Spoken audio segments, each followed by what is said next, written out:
right, good evening and happy Monday. For those, there's still some seats up front here as you get settled. Come on up anytime. My name is Dave Bradbury and welcome to Hotel Vermont for our 15th SAM Female Founders event. Whoa. Drum roll, right? Yeah. And this is also the 15th sold out event. We try to keep this at a reasonable size so that folks are more inclined to chat before, during, and afterwards. So we also want to call attention to the demographic here that's skewing this a bit younger than typically because Sam and I have our class from Millbury College, mid-entrepreneurs up front here who each have a business and they're here to check it out tonight. So welcome you all. Hey guys. We started this series a few years back. We're now in season 4, really with the idea of trying to share the stories of active, aspiring, and accidental entrepreneurs across all sectors. We generally invest and support over a couple hundred technology product companies a year, and we're often asked, like, well, what don't you invest in? And it's the 3 R's: real estate, retail, and restaurants. After that, we're sort of open, and no magic as to why those 3 aren't something we normally look at, but that's why tonight is extra special, that we'll be able to learn the ins and outs, the highs and lows, and really the insights to starting a business in this sector. I would like to thank Lauren and Hans with Hotel Vermont who put this on and make sure we've got great beverages and snacks and really an environment that helps us reach our potential as entrepreneurs and community members. So thank you for that. And last but not least, Sam Roach-Gerber is going to moderate a panel here for a little bit.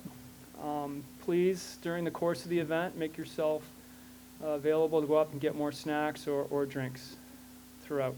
Okay? This is taped.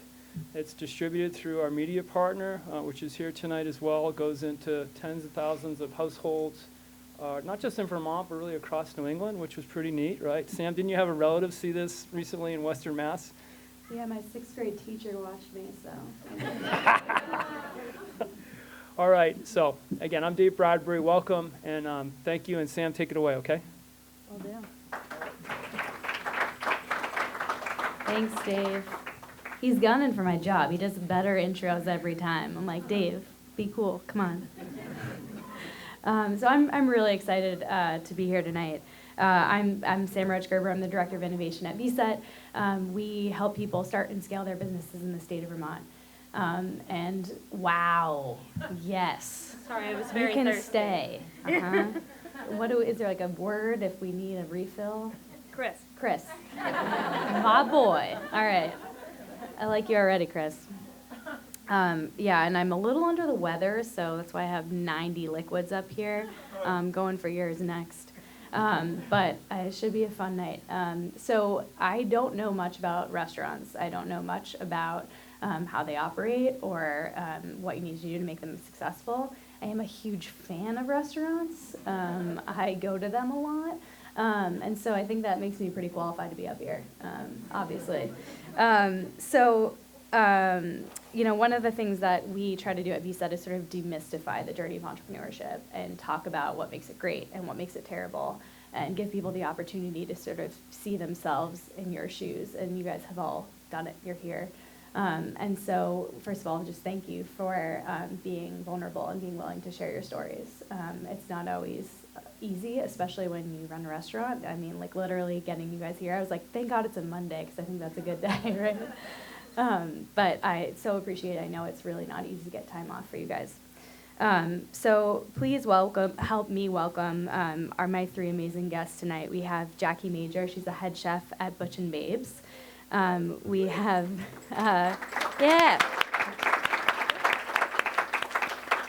if I had a nickel for every grit bowl that I've eaten, like literally, you don't even know. We have Cara Chigazola Tobin, the co-founder and head chef at Honey Road. You may have heard of it.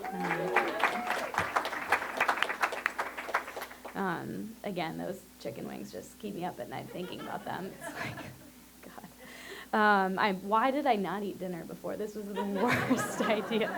Oh my God. Great cheese. Phoebes, I'm going to need a snack, all right? She's got me. And then we have Eliza Greene, who's the co-founder of Homestyle Hostel and Mountain in Maine. Thanks for coming. So Eliza, your establishments are the only ones that I haven't been to, but I literally said, oh, I really want to do a Restaurateurs one, and Lauren Sanderson, one of my pals and sort of co-founders of the series, said, we have to have Eliza. I was like, what? Tell me more. And I went on your website, and I was like, well, I'm moving. See ya. So I'm looking at houses. I'm probably going to be down there in a few months. That's perfect. Can't wait. Don't tell Dave. So I want to start by having each of you sort of briefly introduce yourselves, your backgrounds, how you got started, where you're located, and then we'll kind of jump into more questions. So we can start maybe with Eliza and work our way this way. Hi, everyone.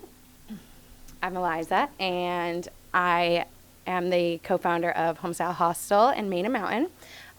We have had Homestyle Hostel, which is a bar, restaurant, and lodging establishment for 5 years. We're going to our 6th winter now, and Main Mountain has been open for 2 years, and they have all been a series of happy accidents. So I'm definitely in the accidental entrepreneur category tonight, and super happy to be here.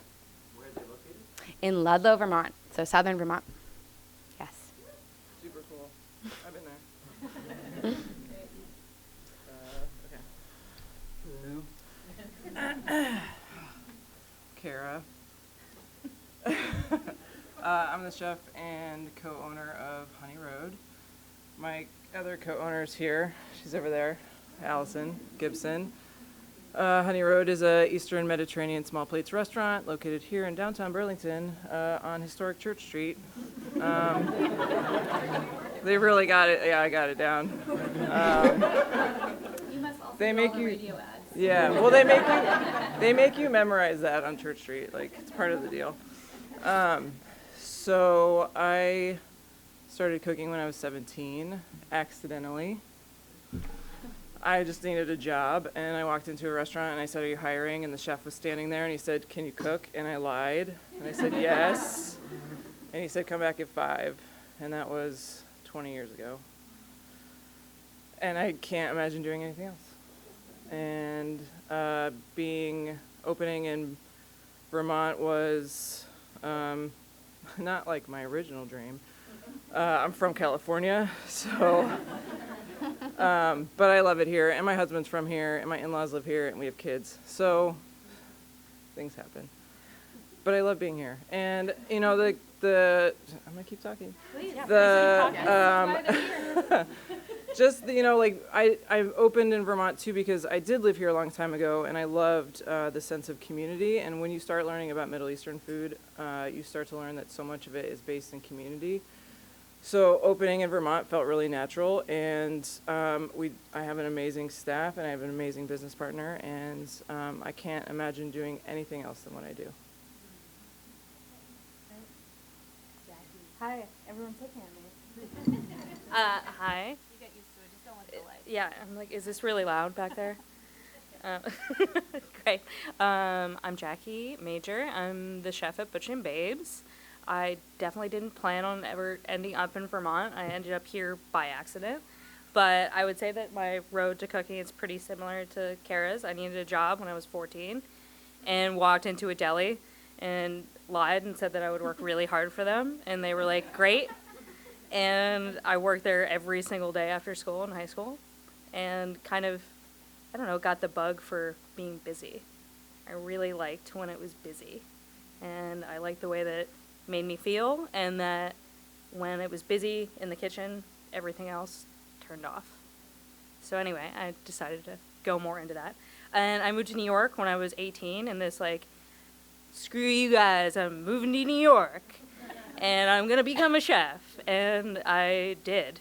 And which was a surprise to everyone, myself included. I went to cooking school there and interned at a really great restaurant called Blue Hill that was owned by Dan Barber, and which opened a lot of doors. And that was just like, I was the person in the corner that no one knew. And I worked there for free for 6 months. And just having that name on my resume opened up a lot of doors for me. So after that, I went to a restaurant called Savoy, which I started out as the butcher at. Nice. And for someone of my size, that was quite a bit for a restaurant that specialized in whole animals. So at 19, I was like hauling whole-size pigs off of New York City street into a basement. And it just kind of like went from there. Oh, I'm going to hit the mic now. And I worked really, really, really hard for about 5 years. And I eventually became the sous chef of that restaurant. And kind of hit a moment where I was like, I need a break. And I went to a small island off the coast of Maine to open a really tiny restaurant.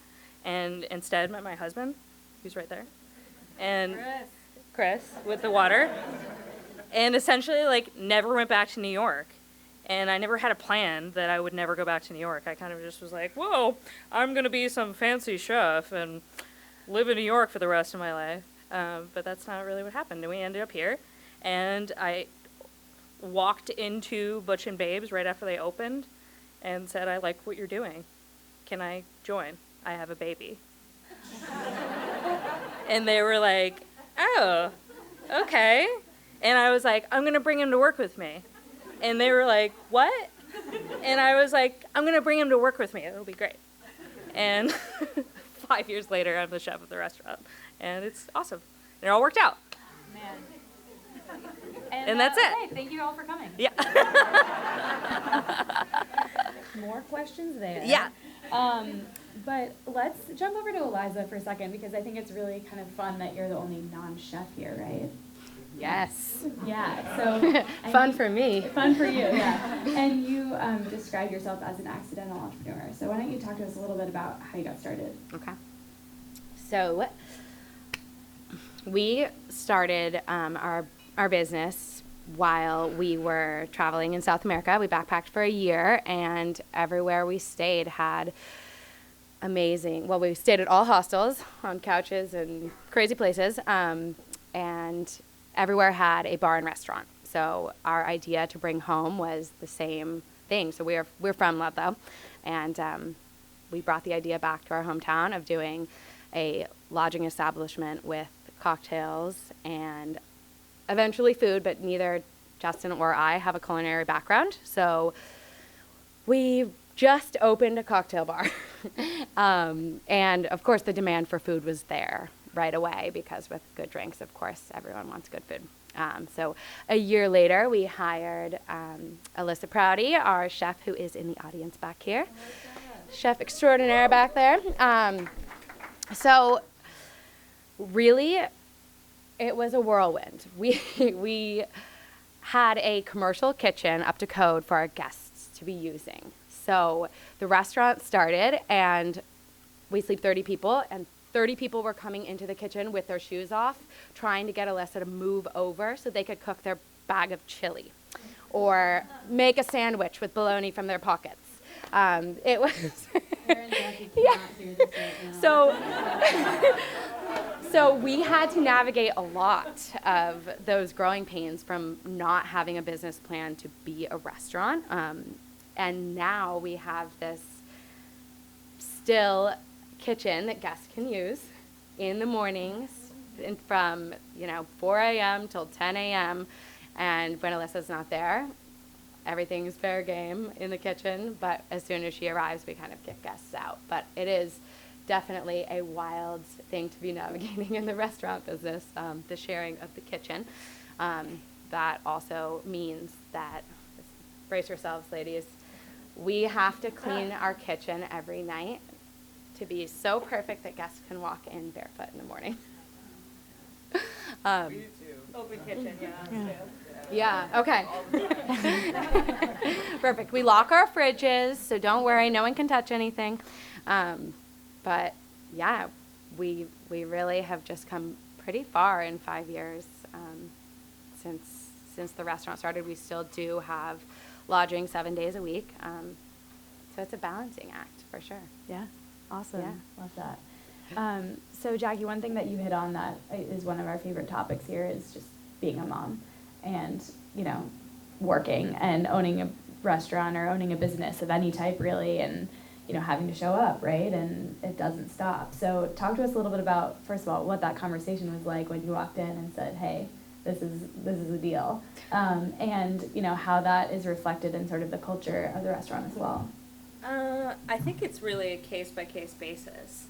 And for me, with Butch and Babes, it was, my resume kind of like spoke for itself. And they wanted me there, and I wanted to be there, and I had this like thing. Yeah. And it was, everybody was willing to like work on the thing because it meant that I could like be there and be creative with everybody.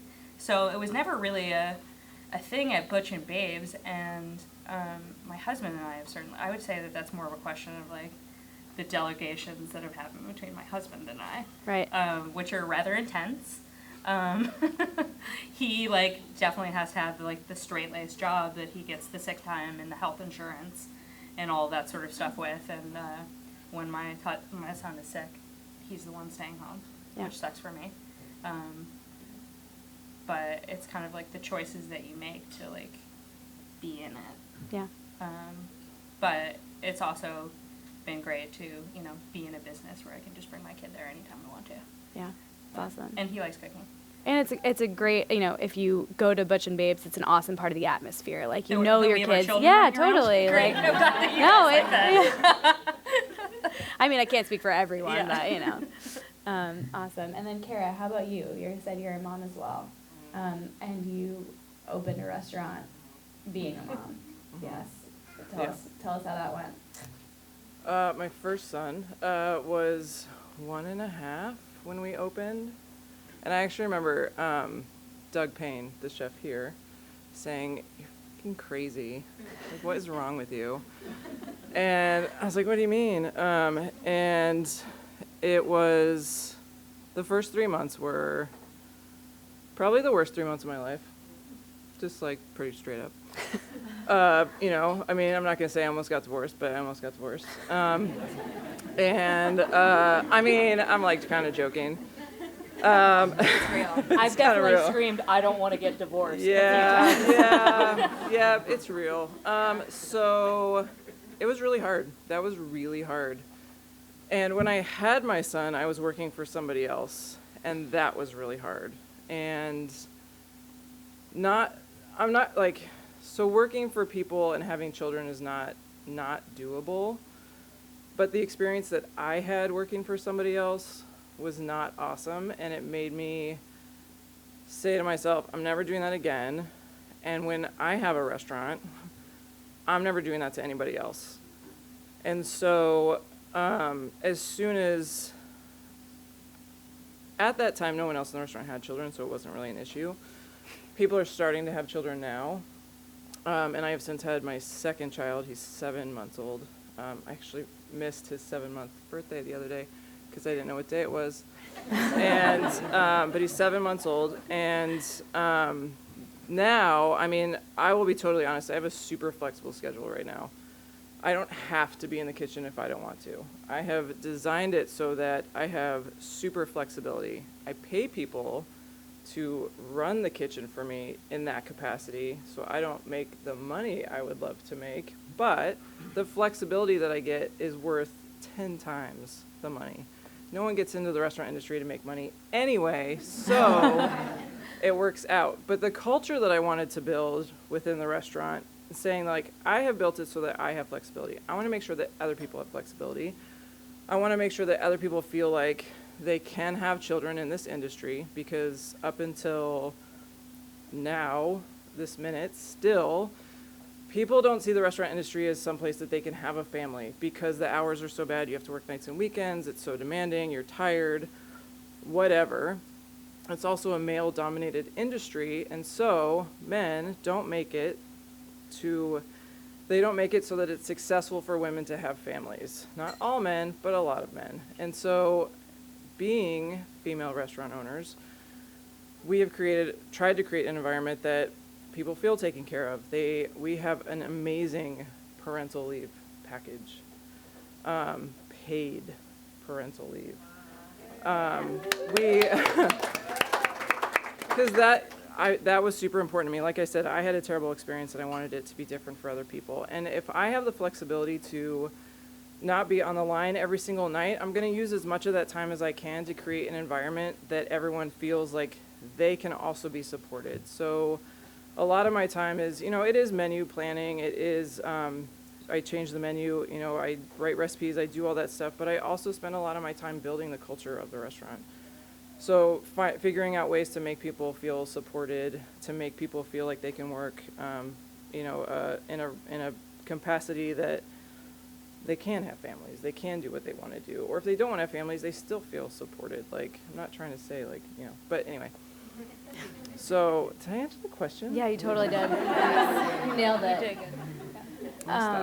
Yeah, I think that's, I think we're seeing that change in a lot of different industries, but I think it's, the restaurant industry perhaps had the furthest to go. So the fact that you're taking such large strides is just incredible and so important. One thing that you have all sort of talked about already, but I wanted to jump into because I think it's so, so important, is your partners. So the people that you're in business with. Can you guys talk a little bit about, how you found your partner, why it's important to go into business together? I mean, Dave and I often tell entrepreneurs, do not go into this alone. Just don't do it. But then we also say, going into business with someone else is also really difficult and really hard, and you have to find the right person. So talk a little bit about that. Eliza, you want to start? Sure. Yes, don't do it alone. Justin is my high school sweetheart, so I can't imagine doing anything without him, let alone a business. It has, of course, been tumultuous at times. I would have to say the opening of the businesses was the most stressful, worst part of life that I can recall in the last 5 years.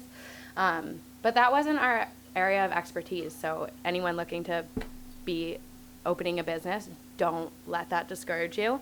It's always tough, and opening things it's not a foreshadowing of how the business is going to run. Of course, construction and permitting isn't our strong point.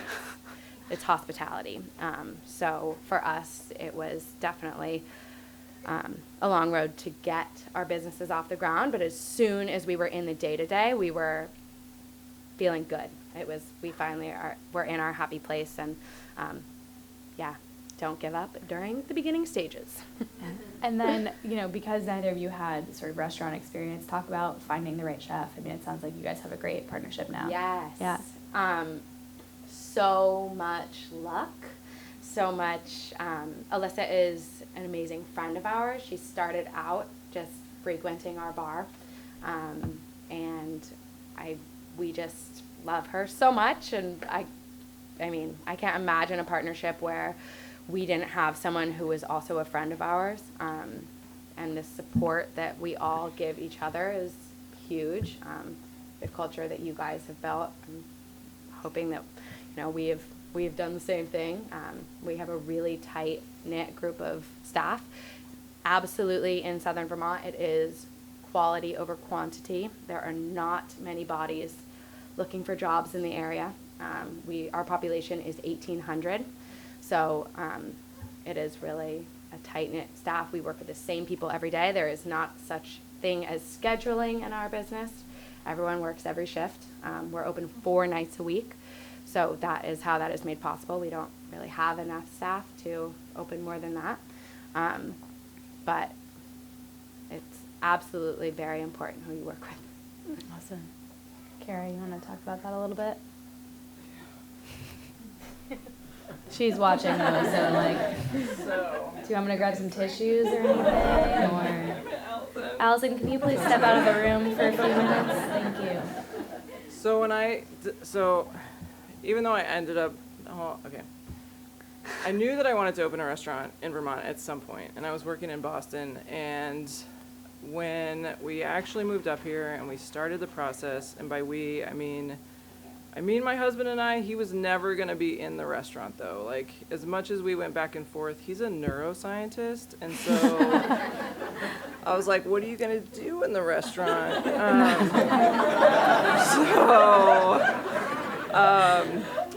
You know, that clearly was going in a different way. And so when I was sort of like thinking about, I'm a chef, I'm definitely not a front of house person. If I had to wait tables, God help me, and all of you, it would be awful. So I knew that I needed a manager. And then a mutual friend had said, hey, I know this woman, she's kind of looking for a change.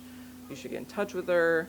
And I was introduced to Allison Gibson. And I emailed her and she said, hey, there's this place called Shelburne Farm. And I'm like, I don't know what that is, but sure, I'll meet you there. Yeah, and we like had lunch and then we went for another walk. And before that second walk, I was talking to my husband about it and he said, you can't do this alone. You cannot do this alone. If our family is going to depend on this, you can't do it alone. You need someone who is going to care about this place as much as you do. And so on our second date, I asked Allison if she wanted to open a restaurant with me. And she, on the reverse side, had always wanted to have her own place too. And so, but she felt the same way about, I'm a front of house person, what am I going to do about a chef? And so as soon as we met each other, you know, it was like, oh, this is what you do. You have two owners who each do different things, and it turns out it works really well. So I don't have to worry about front of house, and she doesn't have to worry about back of house, and we have really complementary skills. And that was 9 months before we opened Honey Road. Whew. And so I remember making this decision really early on, like the second time I met her. And I think I said it to you. I'm going to be really honest with you about everything because we don't have time to like tiptoe around. So anything I was thinking, I'd just be like, what? Like this, or like, I once did this thing when I was 6 years old, or like whatever it was, like anything. I just felt like I needed to like download as much as I could, and like same thing. And like that's how we got to a place where we could like make decisions really quickly, even though we didn't really know each other. And like 3 years later, 3.5 years later, I mean, she's my best friend. So like, I can't even, no, I'm just kidding. I can't even imagine doing it without her. Like, I couldn't, yeah. Damn. All right, Jackie, tough act to follow. Great, yeah. Well, I'm super fortunate that my partner's out of town, and I get to do this without her in the room. But Courtney and I did not start out as partners. She opened Butch Babe by herself, and I was kind of just like in the peripherals for a while. And the reason that she became interested in me is because she got a hold of my resume, and we realized that when I was in New York, I was working at a restaurant called Savoy, and she was working at a restaurant called the Cleaver Company. And the owner of the Cleaver Company and the owner of Savoy were best friends. And at the same time, we were both working in the same exact role in their businesses and never met each other. And it was just this like kind of like weird, serendipitous, like we were always supposed to be together kind of thing. Sliding doors. Yeah, Gwyneth Paltrow. which is why she was like so excited to like hire a woman with a baby that was under a year old. To come work for her. So, so like we instantly kind of had this like sisterhood kind of thing where like we kind of just got each other, and she's really into like kitschy 80s and 90s food like I am, and not everybody's into that. They're kind of into it more now, but you guys made it cool. They didn't used to be. She has a really big like gourmet magazine collection. And I was like the only 10-year-old I knew with a gourmet magazine subscription. So, like, we got really close. But anyway, she asked me to partner with her about a year ago.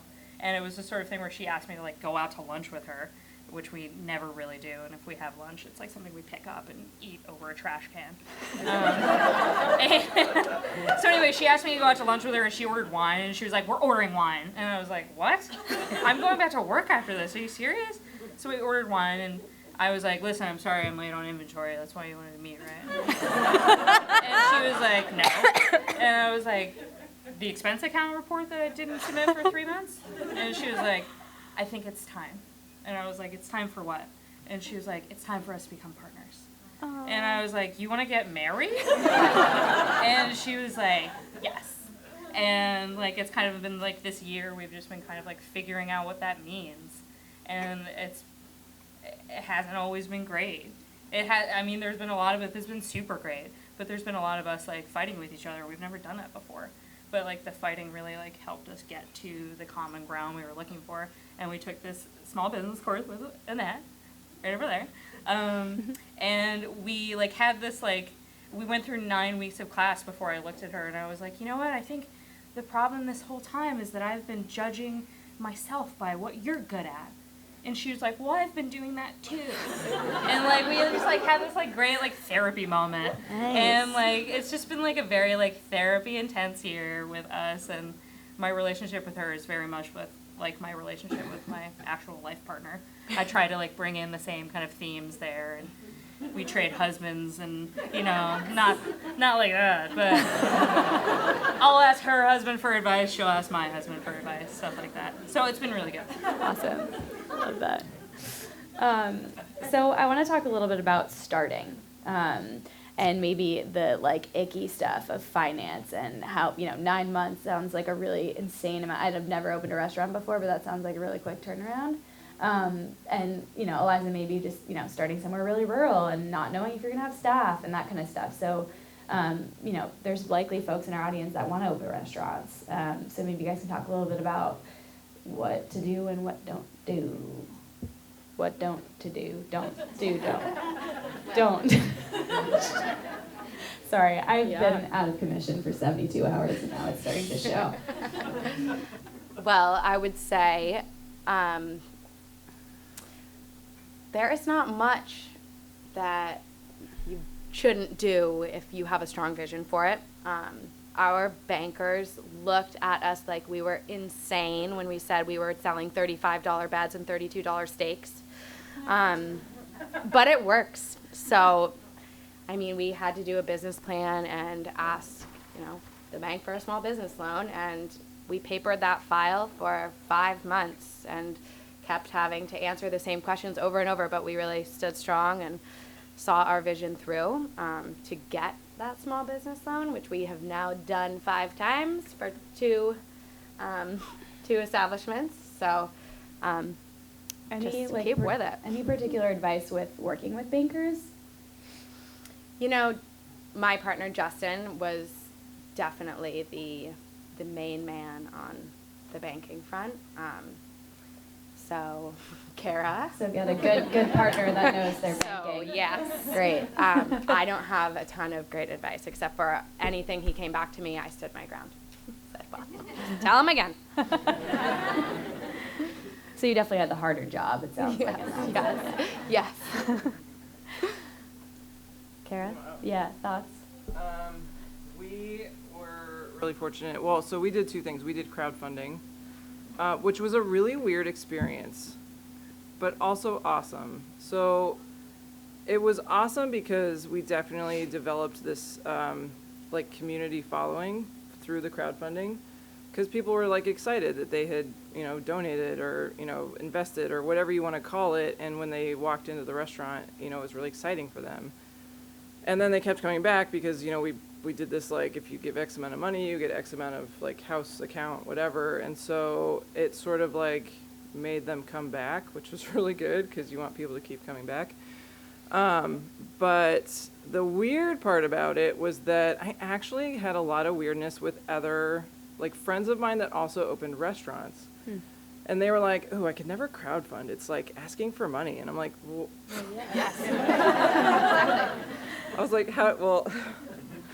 but they were like, I just couldn't do that. And like, it was really weird for me. And one person said to me, it's a pride thing. I could never do that. And I remember being like, oof.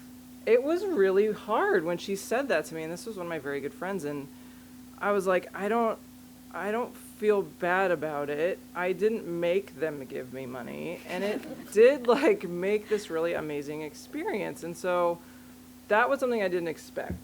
Was, you just got to like shut that stuff out. Like, I think crowdfunding is a really awesome way to start a business, and I do think it gets people involved.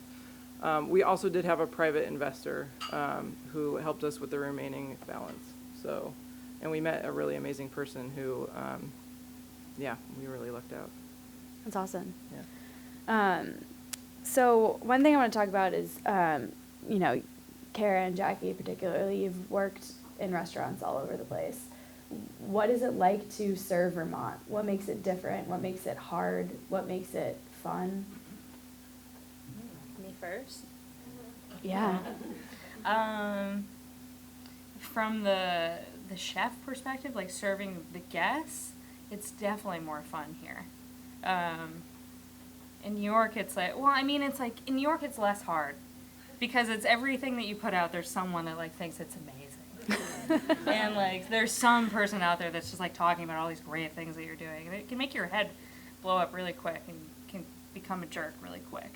And that was like the main reason I needed to get out of New York. So I was definitely like looking for a more laid back environment to serve people in.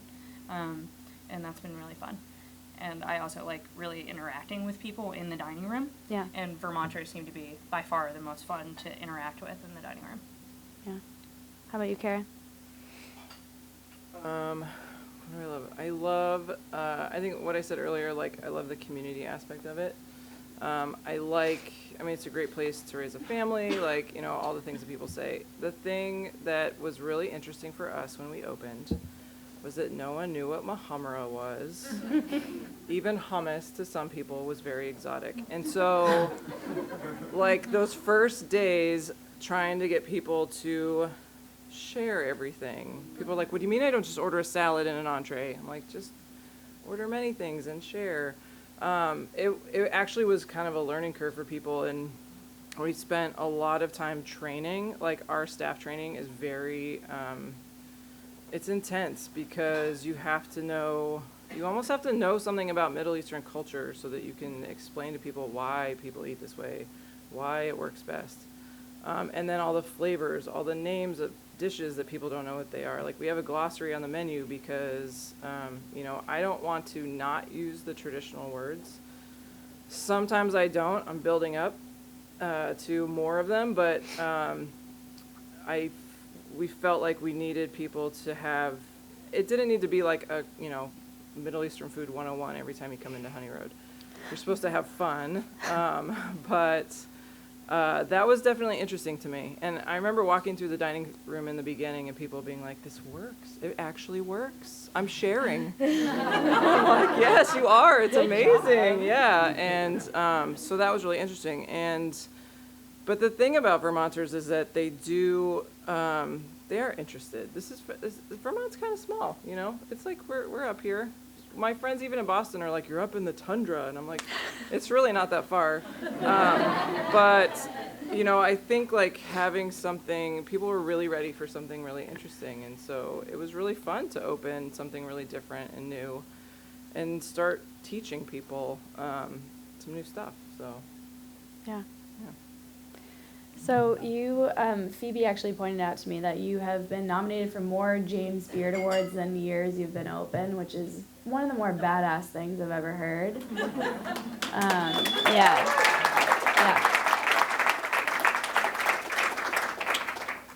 So was that the goal going into this? Did you think that was a possibility with this? Like, what was your vision in opening Honey Road? I was supposed to win. There's time. Yeah, I mean, it definitely was. I'm not going to lie and say it wasn't on our radar. Like, I knew, you know, being in the restaurant industry, being in good restaurants, I knew about James Beard, and I knew that that's always been a goal of mine, to be nominated and then someday to win. But, yeah, I would say it was intentional, but not the ultimate goal. Yeah. That first year we opened in July, and the first round came out in February, and we were nominated that year for Best New Restaurant as well. And I remember being on the phone with Allison, and she was crying, and she was, and I was yelling at my kid because I think he pooped on the floor, and we were just like shocked. I mean, we were shocked. So, you know, I think we always intended to provide that level of excellence and that level of like food, and so yes, it was deliberate. All right, I love that. Own it. So almost as prestigious as James Beard is Guy Fieri, right? Yeah. Close sec. Come on. Are you kidding me? I got to. So for those of you that don't know, Butch and Babes was just recently featured on Diners, Drive-Ins, and Dives. Come on, one of the best shows, right? Jackie is gonna leave. She hates me right now. Tell us about what it was like to film that. Oh, it was super fun. Yeah. I think that everyone expects me to have some like very dramatic story about how he was this huge jerk, but like we had so much fun together, and like he was just like so genuinely that guy that it was like almost intimidating. Like he looks you really deep in the eyes when you guys talk. And the film crew that we worked with was just super great, and they were really comfy. But it was a huge like whirlwind kind of thing. They had called us over the summer, early summer, and I spent 3 hours on the phone with Food Network. And I remember telling Courtney, my partner, after, like, I can't believe you made me waste 3 hours of my day today. It's Friday. I'm now getting to work at 2 p.m. Like, this really messed up my entire weekend. And she was like, it could turn into something. And I was like, yeah, right. And sometime in early September, she calls me and she just goes, we got it. And I was like, what? And she goes, we got it! And I was just like, we got what? And she was like, you got Guy Fieri. And so they were there in 4 days after that. No way. And they sent like a rider worth of, shit that we needed to do in that 4 days. Damn. And I called my husband and said, what are we going to do? And he said, I think we need to call your mom. And I called my mom, and I was like, I need you to drop everything you're doing. Guy Fieri's coming. And she, like, dropped everything she was doing and came and was a third parent for a week. Because, like, it's, like, in the thing. It's like, we need your chef's full and undivided attention for all 14-hour shoot days, which there were 3 of. And it was intense. Whoa. Damn. For a 6.5-minute little snip. But we had a great time. And it was super fun, and I would do it again. Yeah. Man, that's awesome. Yeah, I had to ask. I couldn't help Yeah. it. The moral of the story is go, Mom. Yeah, Yeah. love it. That's always the moral of the story. Yeah, go, Mom. Who are we kidding? So one thing I wanted to talk about, and I'll stop talking in a little bit and hand it over to you guys, but let's talk about workforce development. Eliza, you touched on it a little bit in terms of your struggle with hiring folks, and that you could potentially be open more days of the week if you had more people. I mean, that's very limiting as it is. But can you guys talk a little bit, and starting with Eliza, what maybe these people can do to help with that, and what the state of Vermont could do to kind of get more folks to where you need them? So in Ludlow, it's a unique ski town that I live in, so we don't have enough good housing to attract people to come and live. We have almost everything is a short-term rental. So trying to get applicants to move to the area is really a struggle because the housing, what is available is not great. Yeah. And it is still so expensive. And we really we need more housing would be a great start. I know we've lost a couple applicants due to not being able to find anywhere to live. Yeah. And I think that has a lot to do with the population in our town as well. People are moving. Our high school is closing. So it's just, I guess, a population dwindling effect in our town specifically. We're hoping that Vail just purchased Okemo, so we're hoping that will bring in an influx of more young professionals. But it's still so early on, it's hard to tell. Yeah. As far as things we can do, More housing. more housing. Yeah. Get on it. Anybody, yes. Perfect. Cara? I think, we're, Burlington's different. We have a pretty good population here. We try to do a lot of it just in-house. We, between trying to they said we're gonna raise minimum wage to $15, like however long they did ago, and we just did it. And then we try to pay people really well, and we try to, like I said, we just built out this parental leave program. We are closed on all major holidays, even like Halloween, so that people can be with their families or their friends. We do a break in the deep winter, February, so that people can take vacations. It's almost like a forced vacation, which is really funny because people resist. Yeah, they do. It's weird. I'm like, go on vacation, Do something, dude. We try to we're building but it's not like very formal, but like reimbursement for anything that relates to your career that will help you further your career. So if you want to take a wine training course for front of house, if you go out to a restaurant that relates to Honey Road, we pay for it. If you want to go stage somewhere, we help set it up and pay for that. If you want to, anything you want to do that's going to like help further you and in your career and make you more interested in what you're doing at Honey Road, done. Let me help you. So we kind of took it into our own hands. I think, the thing about Vermont is that we don't have a ton of young people. We don't keep young people because there isn't a good infrastructure for childcare, for any sort of, it's very hard to be a young person and live in Vermont. Real estate is really expensive here. I came from Boston, and I'm like, cool, we'll move to Vermont and save a bunch of money. I spend more money here living than I ever did in Boston. It's nuts. I don't know what is happening there, but I think if we could build a better system within the state to help support young people, young families, we would definitely get more professional people to move here and try to build careers here. Like my husband, like I said, is a neuroscientist. You know how many neuroscientist jobs there are here? One, and he has it.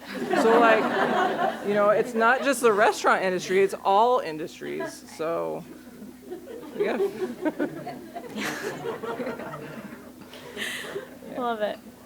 Jackie, do you have anything to add? Mainly just that I like to exercise in hiring very young people and polishing them into like the gem that I want them to be. Yes. It's tough out there.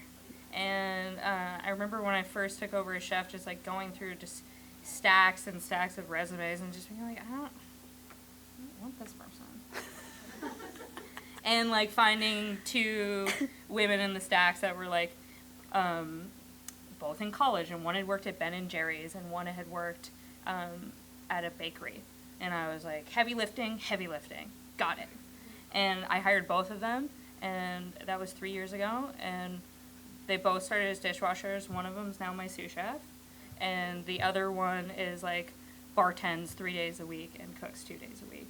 So like it is possible to rock it old school, because like it kind of works.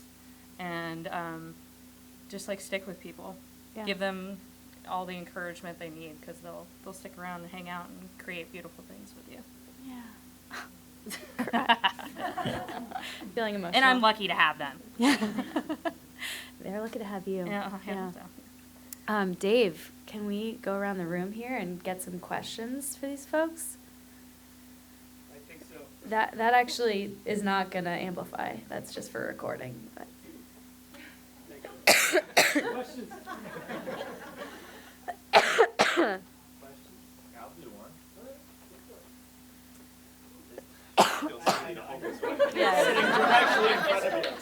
Yeah, just one clarifying thing before we go any further. The microphone that's being passed around is simply for recording, not for amplification. So you're going to want to tap it when you get it. Not going to help. Cool. Jared? In my observation of entrepreneurship, half of the battle is figuring out what you're doing and actually learning the how and the process and all that, but part of it is also figuring out what you're doing, like literally the what. And as much as I love a good diner, the diner menu is overwhelming. The two of your restaurants to which I have been have a very concise menu. There's a lot of consistency in the ingredients that are used, in the way that it's served. How did you get to a point where you knew exactly what you wanted your brand in terms of your product that you're serving to be, so that it's so recognizable that even like catered things, you look at it and say, that's Honey Road? Dang, Darren. Yeah. Yeah, dang. All right. Do you want me to go? You can You go, wanna or I can go, either way. Oh. I'll go. I guess the question if you're looking for is how do you find your style? How did you know that was your style? Yeah, a little bit of those, and if Yeah. you want to tag on something else, like what moment did you say to yourself, what if I put macaroni in a pancake? Like, I mean, honestly, if I could get kind of cheesy, like, Get it? my style like kind of really shifted when I met my husband because like everything kind of turned into like what do I want to make for him, and like I was making like a lot fancier food, and I met him and he was like a commercial lobsterman, and he would come in and he would order the food and he liked it, but I was like, you know what? But what do he you wants? really want? What he really wants is if I slice up hot dogs and put it into something. And it worked, and it turns out that a lot of dudes in their mid to late 30s want to eat that way too, and that's like our demographic. And so like I had to like think of like every menu I was writing as like my like love letter to him, my love letter to my son, to my grandma, to all those people, and people liked it. So I was just like, well, I'm just gonna keep doing what I'm doing because they like pie, and I'm gonna keep making pie. And that was about it. Yeah. So like growing up in California, I developed a focus on like very fresh ingredients, and then and like that sort of Mediterranean style of cooking, because in California we like to pretend like it's Italy, and so like that the Mediterranean was very familiar to me. But then when I moved to Boston, I took a job at a restaurant called Oleana, and it's also an Eastern Mediterranean small plates restaurant, and I didn't even necessarily think that that's what I was going to do for the rest of my life. It was, you know, I certainly enjoyed working there, and as soon as I got there, I really liked the culture that they had built there. But then I went to Turkey, and my very first trip to Turkey, I was in Gaziantep, which is about 30 miles from the Syrian border, and it was like 3 months before the Syrian war broke out. And I just saw this culture and this environment and this hospitality that I immediately fell in love with. And I knew, all right, this is it. This is what I want to do. The Middle East this is for me. Is that weird to say that? No. The Middle East, that's for me. And so I started learning. And the crazy thing about it is when you go to culinary school, you learn French technique, because that's what everyone teaches. And so learning Middle Eastern food has been it's all on me. I have to spend my time reading books, talking to people, going to these countries, learning about the food, learning about the culture, learning about what to do and not to do because of religious influences, cultural influences, using the right words, saying them correctly. Like, it's actually a huge job in itself to learn the style of food that I do. I spend a lot of my time reading history books.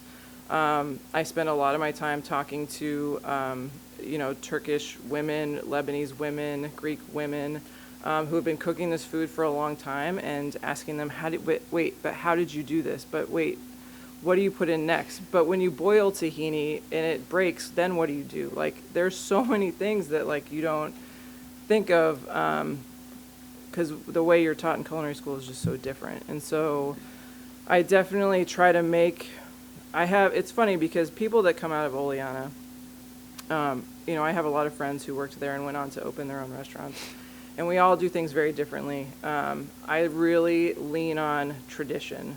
When I learned the style of food, and then when I went off to do my own thing, I really find it enjoyable to tell a story through food and through the menu at Honey Road. So there are very traditional things on the menu, some not, the chicken wings, but I just think there's nobody, with even like French food, there's cookbooks and there's people teaching it. It's what everyone learns, but there's no one telling the story of this Middle Eastern tradition There's actually a lot of recipes that are being lost because no one's writing it down because it's someone's grandmother who's cooking it, and then she dies and no one wrote it down, but they can't remember how she did it, and she got a special pepper paste from her friend up the road who grows these special peppers, and it only tastes right if you, like, I mean, it just goes on, and so that's where I try to really focus my energy, is the tradition and the story.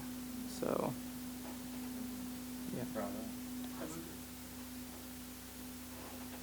Did you have? Oh. I know I said 2 restaurants, but I certainly didn't mean to. No, no. exclude I think they covered it. you. Okay. Luca, go ahead. Hi, everyone. My name is Luca, and I think it's really important that this question be asked. What is the everyday, sexism that you have to face, and how do you deal with that? And, how do you keep going when that, I feel, is probably really draining? Sorry. Who would like to start? I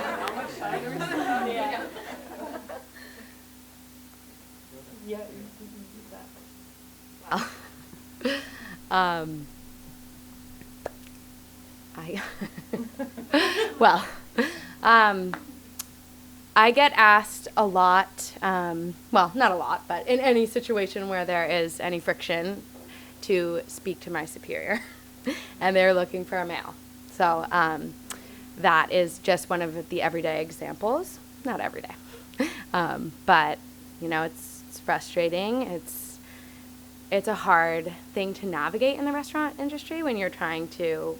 The goal is to make this frustrated person leave happy. So a lot of it has to be swallowed sometimes, and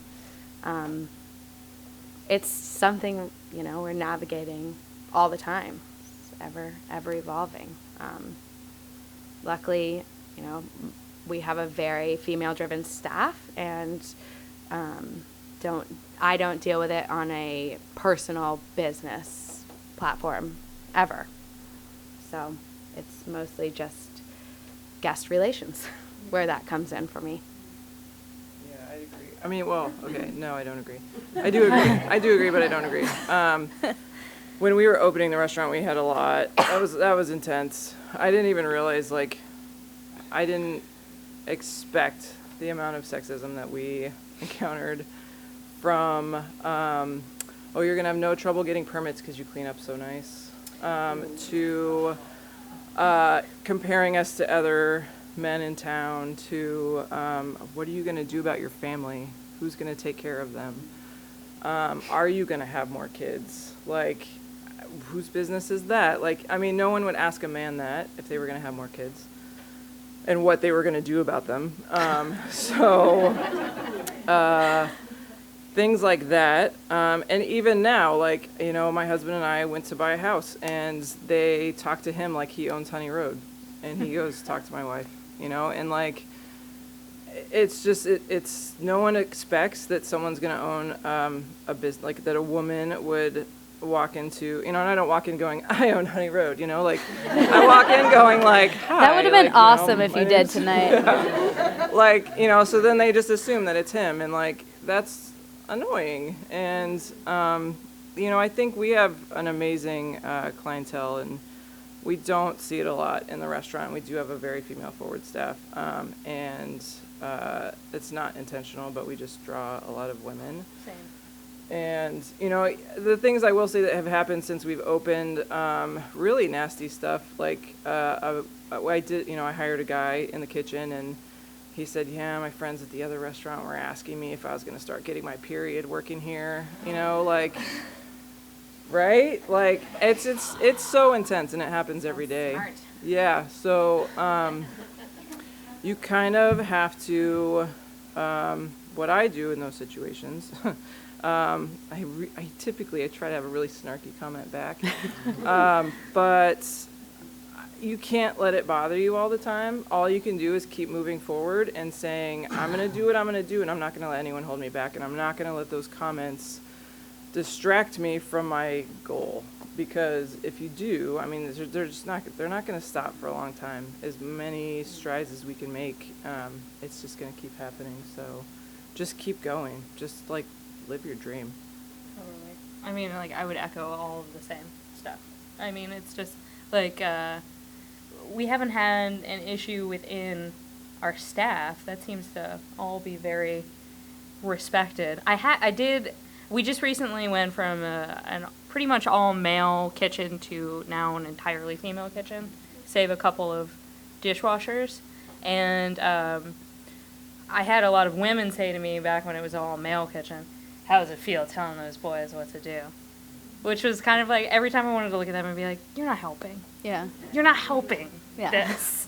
Like, we are trying to, like, move forward in a different direction here.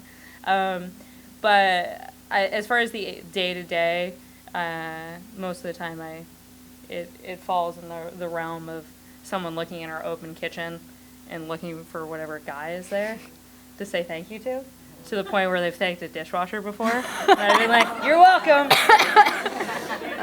Excuse me, could you get out of the way? Yeah, exactly. But I mean, it's ingrained.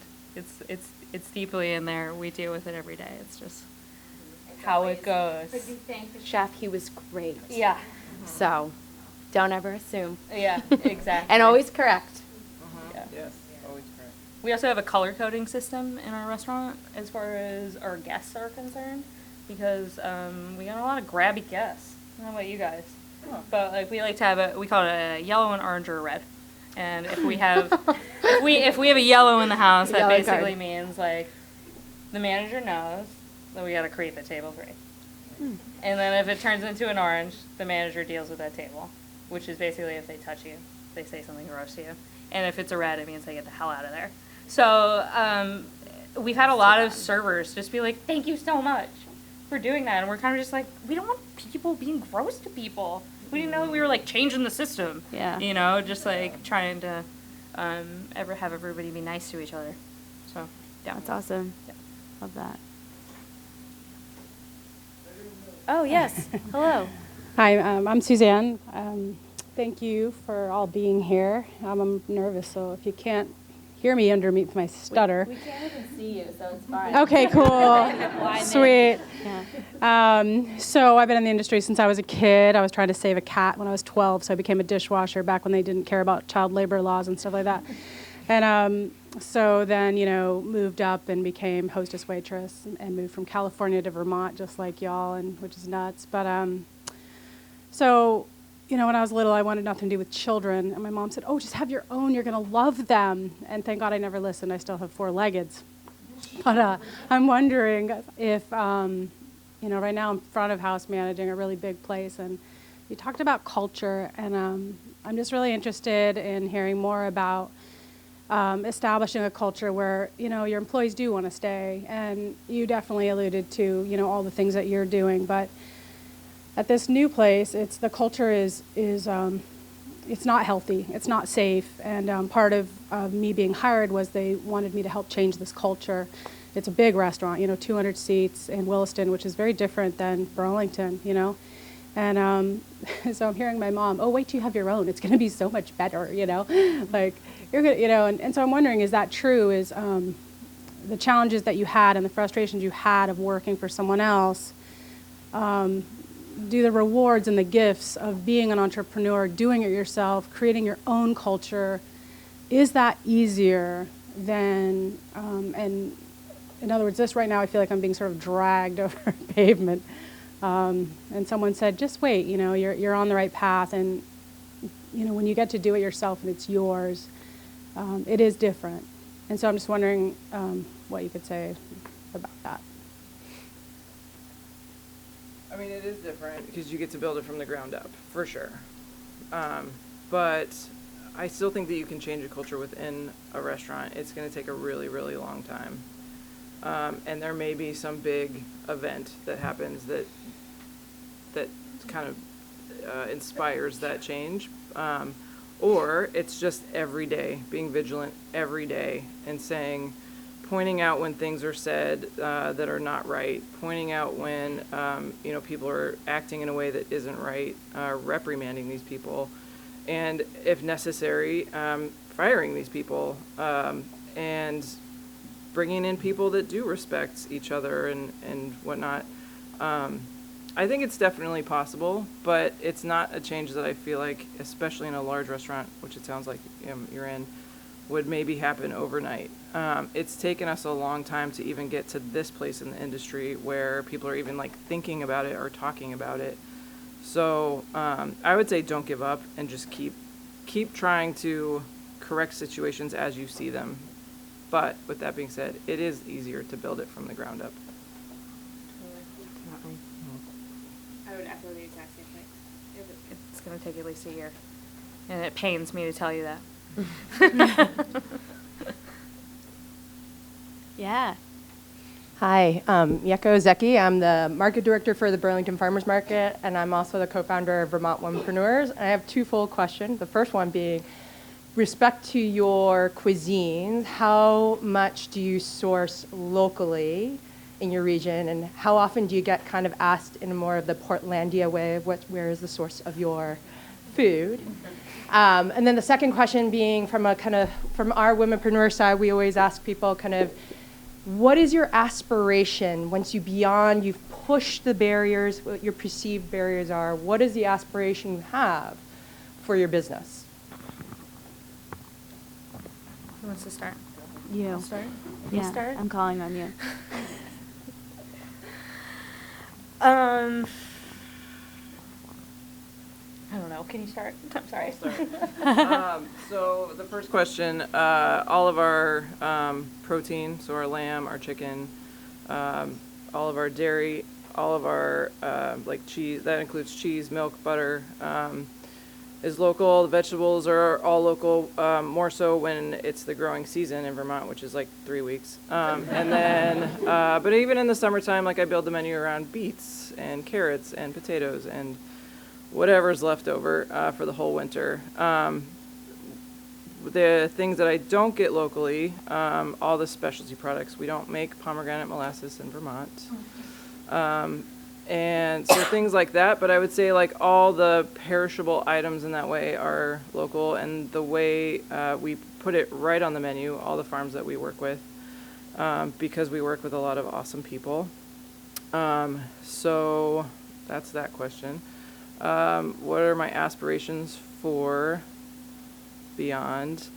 I personally would like to keep teaching to whether it's staff or other people. I would like to sort of, I see this like ambassadorship of like Middle Eastern, I feel like a responsibility at this point for like Middle Eastern food and Middle Eastern culture. Because we have come from such a bad place after 9/11 where people wouldn't even talk about it, to now being able to walk into a restaurant like Honey Road and try the food and not be scared, which actually happened after 9/11. A lot of Middle Eastern restaurants closed because people wouldn't even step foot in the restaurant, even though it was just food. So, and then, you know, for Honey Road, I see that being, you know, a place where people can come to learn and come to learn about food, culture, whether that's Middle Eastern culture or just the culture of the restaurant. I see us, you know, growing the business to, you know, more places and within Vermont, and creating a community of people that are really excited about being in a positive restaurant environment, and that's sort of my goal, is to further all of those things in any way that I can. To be clear, part 2 is what rattled me, not part 1. It's like who am I? What am I doing? I don't know. We're pretty local food driven. I have like one farmer that I use the majority of all of my produce from, Ben Pomacala Farm.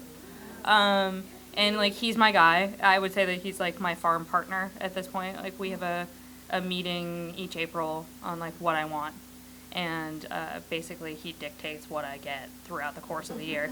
He makes it really easy on me. I'll be like, I need more of this week, but other than that, just same.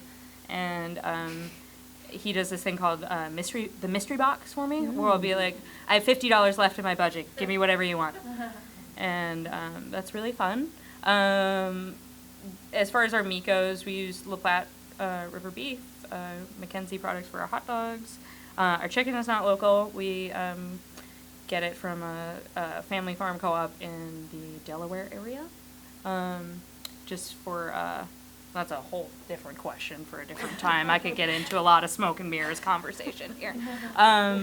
But as far as local produce goes, that's and local food, that's kind of like the heart of what I'm doing. I cook with the season for the season. As far as aspirationals go, I just hope to be cooking grandma food forever. It's just I have more of punk rock aspirations than Cara does. I'm like, I want to die on that line, I love it, and I want to be at Butch and Babe's for as long as possible. Oh man. So Alyssa does everything in the kitchen, and this would be a great question for her, but we do source most of our proteins locally and work with a ton of farms. Alyssa puts mega miles on her little Subaru, driving personally to make relationships with people. And aspirations, keep getting people in Little Ludlow excited about new foods, getting them to be excited about these weird ingredients that they came in not knowing how to pronounce, and then hearing them talk about them to their friends on the way out is always exciting. But yeah, I would say to just keep doing that. You gonna open any more restaurants or hostels or hotels or what have you? Well, we really need a grocery store in our town, so no, but impulsivity is a huge driver of my success, so You never know. time will tell. All right. Yeah. Hi, Cara. This one, I'm Iman. I'm one of Sam and Dave's students, so if anything goes wrong. But my question is, the Middle East is pretty far from Vermont. Like, how have you kept tradition and balanced it while catering to a Vermont audience? And how has your menu evolved over the time? And have you taken customer feedback or just talked to more people from Middle East? What's that process been like? That's a great question. So I travel. I try to travel to keep going to the places that I'm cooking from, so that I keep trying the flavors so that they're fresh in my mind. I've been to Turkey a couple times, Lebanon I was in last year, Morocco. I try to keep doing that so that the flavors stay. I want to try the dish in the traditional form first. That's how I try to start everything. And then I come home and I say, well, I can't get, X, Y, or Z because we don't grow that here. And then I try to get a farmer to grow it. And then I might replace it with something else in the meantime. The use of the spices is huge. And learning how to use spices to replicate different countries' flavor profiles is huge. People don't understand the fact that you can't just throw a bunch of spices on something and call it Moroccan. What are Moroccan spices? What are Lebanese spices? What are there's a lot of crossover, but really diving deep into what makes up each country, flavor profile wise. And then sourcing those ingredients, which is a huge process and job within the restaurant, because aside from all the local stuff that we get, when I do buy pomegranate molasses, I want it to be good, and I want it to be from somewhere that's a good company. Like our pomegranate molasses, our rose water, orange blossom water, Zatar, all comes from a company in Lebanon that is a women's cooperative that's supporting women within this small town in the mountains of Lebanon. So trying to source ingredients that I believe in as well.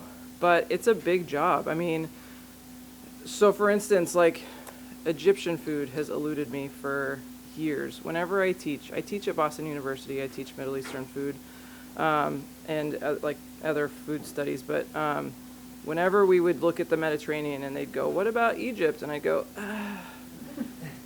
there's a couple things, like there's a few dishes that come to mind, but I met the other day a woman who is Egyptian, and she teaches Middle Eastern studies through cuisine at Middlebury, and I was like, we need to talk, because tell me what is up with Egyptian food. And we had this amazing conversation, and I got to actually like dive deep into what it is, and then I could go back to the restaurant and say, okay, I get it now, I get it. We're gonna do this, we're gonna do that. Like, what about these flavors? Showing our pastry chef like new stuff, like just like it's a lot of learning. It's a lot of studying. I was never good at school. That's why I work in a restaurant. I could not. I went to like 3 different colleges and like left all of them.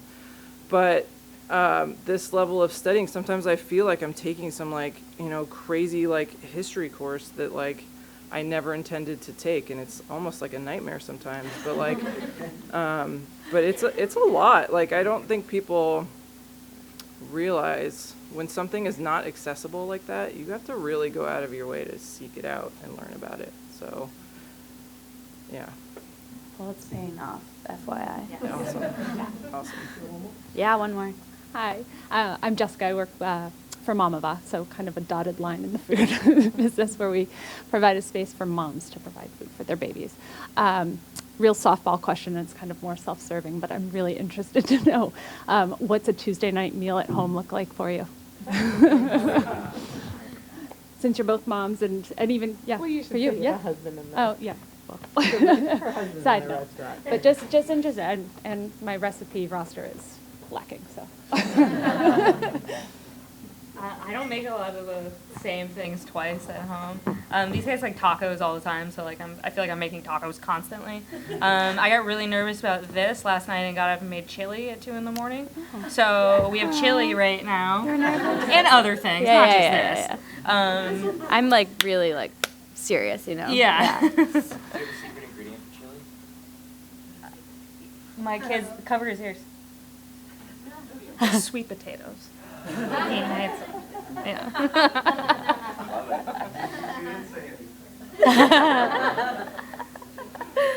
What about you? But it's like chicken pot pie, chicken and dumplings, stuff like that. Banana bread. Yeah, I don't cook a ton of Middle Eastern food at home.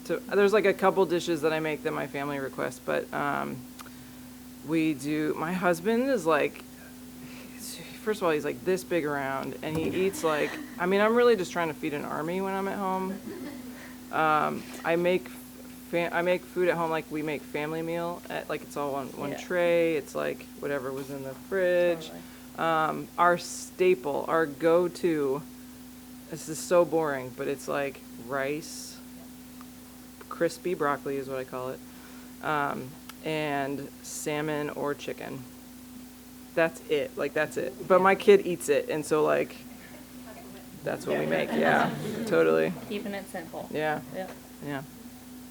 Eliza? Well, I don't have children, so got an easy crowd to please.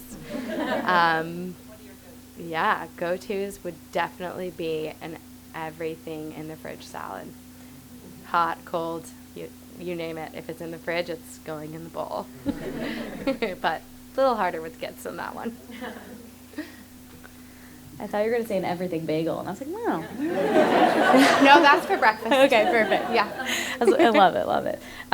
Thank you all for coming out tonight. We are so lucky to have all of you guys here sharing your stories, so thank you. Let's give them a hand.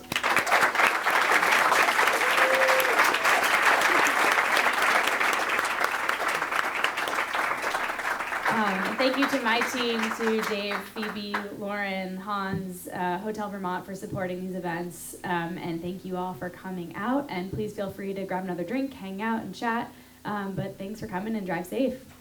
Thank you.